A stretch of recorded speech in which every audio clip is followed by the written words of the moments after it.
Welcome to exam materials. आज है 9 जून 2022। 9 जून 2022 के जितने भी पढ़ने क्वेश्चन बने हैं उनके बारे में आज हम जानेंगे। तो चलिए शुरू करते हैं। हमारा पहला प्रश्न, कौन सा शहर 2022 Billie Jean King cup final की मेजबानी करेगा? तो ये करेगा ग्लासगो, यानी ऑप्शन नंबर डी हमारा सही हो जाएगा। अंतर्राष्ट्रीय टेनिस महासंघ ने हाल ही में ये अनाउंसमेंट की है कि ग्रेट ब्रिटेन के लॉन टेनिस संघ को 2022 Billie Jean King cup final की मेजबानी के लिए चुना जाएगा। फाइनल 18 से 13 नवंबर 2022 तक स्कॉटलैंड के ग्लासगो में अमीरात एरिना इंडोर हार्ड कोर्ट में आयोजित किया जाएगा। ये चौथी बार है जब ग्रेट ब्रिटेन ने महिलाओं के खेल में सबसे बड़ी वार्षिक अंतर्राष्ट्रीय टीम प्रतियोगिता की फाइनल की मेजबानी की है। अंतर्राष्ट्रीय टेनिस महासंघ यानी ITF विश्व टेनिस, व्हीलचेयर टेनिस और बीच टेनिस का एक शासी निकाय है। इसकी स्थापना 1913 में 12 राष्ट्रीय टेनिस संघों के द्वारा और अंतर्राष्ट्रीय लॉन टेनिस महासंघ के रूप में की गई थी। 2016 तक 211 राष्ट्रीय और 6 क्षेत्रीय संघ हैं जो कि ITF की सदस्यता बनाते हैं। बढ़ सकते अगले प्रश्न की ओर। हमारा अगला प्रश्न है, हाल ही में किसने पुनीत सागर अभियान का आयोजन किया है? तो ये आयोजन किया गया है NCC के द्वारा, यानी ऑप्शन नंबर ए हमारा सही हो जाएगा। NCC ने हाल ही में पुनीत सागर का अभियान का आयोजन किया है जो कि विश्व पर्यावरण की का प्रतीक है। इस अभियान में राज्यों और 4 केंद्रीय शासित प्रदेशों के लगभग 74,000 कैडेटों ने भाग लिया है। NCC की फुल फॉर्म की बात कीजिए तो NCC की फुल फॉर्म होती है नेशनल कैडेट कॉर्प्स। ये इंडियन आर्म्ड फोर्स का ही एक हिस्सा है और इसका हेडक्वार्टर है न्यू दिल्ली में, और इसका मोटो है यूनिटी एंड डिसिप्लिन। ये हुआ था, स्टार्टिंग की गई थी इसकी जुलाई 16, 1948 को। और हमारा अगला प्रश्न है, बॉन जलवायु परिवर्तन सम्मेलन 2022 की मेजबानी कौन सा देश कर रहा है? तो वह कर रहा है मिस्र, यानी ऑप्शन नंबर डी हमारा सही हो जाएगा। बॉन विश्व वार्षिक संयुक्त राष्ट्र जलवायु परिवर्तन सम्मेलन 2022 6 जून को 2022 को मिस्र के शर्म अल शेख में शुरू हुआ है और सम्मेलन को COP27 की सफलता के लिए आधार के लिए डिज़ाइन किया गया है। नवंबर 2021 में ग्लासगो में संयुक्त राष्ट्र जलवायु सम्मेलन 2021 के समापन के बाद ये पहली बार है कि सरकार आपस में मिल रही हैं अलग अलग देशों की। देख लेते हैं हमारा अगला प्रश्न। हमारा अगला प्रश्न है, भारत और किस देश ने हाल ही में जलवायु कार्रवाई के समझौते पर हस्ताक्षर किए हैं? तो हस्ताक्षर किए गए हैं कनाडा के देश के साथ, यानी ऑप्शन नंबर बी हमारा सही हो जाएगा। भारत और कनाडा ने हाल ही में जलवायु परिवर्तन, पर्यावरण संरक्षण और संरक्षण पर द्विपक्षीय सहयोग को मजबूत करने के लिए हस्ताक्षर किए हैं स्टॉकहोम +50 शिखर सम्मेलन जो कि जून 2022 में स्टॉकहोम में होगा, उसके रिगार्डिंग।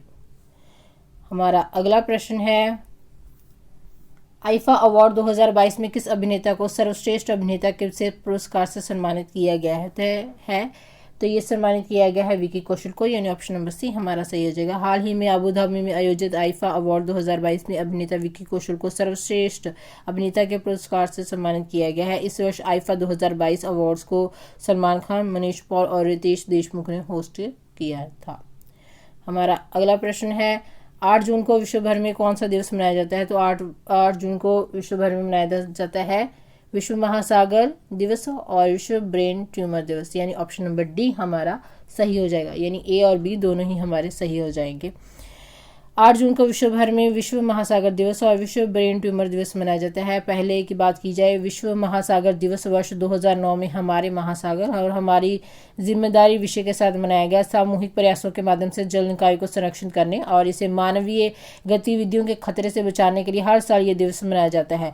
विश्व महासागर 2022 की साल की थीम है पुनरुद्धार महासागर के लिए सामूहिक कार्रवाई है। इस दिन का उद्देश्य जल और निकाय के संरक्षण के लिए सामूहिक कार्रवाई को प्रोत्साहित करना, क्योंकि महासागर एक आवश्यक कड़ी है जो हम सभी को जोड़ता है। बात कर लेते हैं हमारे दूसरे दिवस की, विश्व ब्रेन ट्यूमर दिवस की। तो इसे पहली बार जर्मनी में जर्मन ब्रेन ट्यूमर एसोसिएशन द्वारा आयोजित किया गया था। इस साल के आयोजन की थीम 2022 की थीम है टुगेदर वी आर स्ट्रॉन्गर, ये इसकी थीम है। ब्रेन ट्यूमर के जीवित रहने की कुंजी जागरूकता, जल्दी पता लगाना और समय पर उपचार और पर्याप्त अनुवर्ती उपचार पाठ्यक्रम है, यानी जल्दी इसका पता लगाया जाए तो इसे दूर किया जा सकता है। हमारा अगला प्रश्न है, भारतीय निशानेबाज अवनी लेखरा ने फ्रांस में पैरा शूटिंग विश्व कप में कौन सा पदक जीता है? तो ये जीता गया है उनके द्वारा स्वर्ण पदक, यानी ऑप्शन नंबर ए हमारा सही हो जाएगा। भारतीय निशानेबाज अवनी लेखरा ने कल फ्रांस में पैरा शूटिंग विश्व कप में विश्व रिकॉर्ड के साथ स्वर्ण पदक जीता है। इस जीत में ने टोक्यो ओलंपिक स्वर्ण पदक विजेता लिखारा को 2024 पेरिस पैरालंपिक में एक स्थान का आश्वासन दिया है। अवनी ने महिलाओं की 10 metre air rifle standing SH1 event में 250.6 का स्कोर कर विश्व रिकॉर्ड बनाया है। 20 वर्षीय निशानेबाज ने 249.6 का अपना विश्व रिकॉर्ड तोड़ा है। और SH1 की बात की जाए, जो हम बात कर रहे हैं, SH1 श्रेणी राइफल स्पर्धाओं में प्रतिस्पर्धा के लिए निचले अंगों की दुर्बलता वाले एथलीटों के लिए होती है। हमारा अगला प्रश्न है, ऊर्जा संरक्षण के लिए किस देश ने अपनी राजधानी में रात 10 बजे के बाद शादी समारोह में प्रतिबंध लगा दिया है? तो ये लगा दिया गया है हमारे पड़ोसी देश के द्वारा, जिसका नाम है पाकिस्तान, यानी ऑप्शन नंबर सी हमारा सही हो जाएगा। पाकिस्तान ने अपने बिगड़ते बिजली संकट